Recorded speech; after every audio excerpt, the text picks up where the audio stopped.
তাবুকের যুদ্ধের সময় আল্লাহ রাসূল বললেন, ও আমার সাহাবায়ে কেরাম, তোমরা শুনে নাও, তাবুকের যুদ্ধের জন্য অনেক টাকা পয়সা প্রয়োজন, তোমরা যে যা দিতে পারো তাই তোমরা অংশগ্রহণ করো।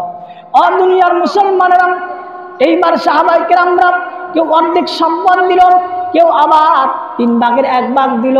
ও মুসলমান, কেউ কিছু অংশ দান করলো। এমনকি হযরত আবু বকর সিদ্দিক রাদিয়াল্লাহু তাআলা আনহু তিনিও সম্পদ দান করলেন। ও মুসলমান, একটু ভালো করে বোঝার চেষ্টা করবেন, টাইম কিন্তু বেশি নাই, জাস্ট শুধু একটা কথা বোঝাবার জন্য। ও মুসলমানেরা, আপনারা কেন দান খয়রাত করবেন না? কেনই বা আপনাদের কামাইয়ের টাকা এই মুসলিম ঘরে দিতে চান না? একটা কথা বারবার শোনায় দেই।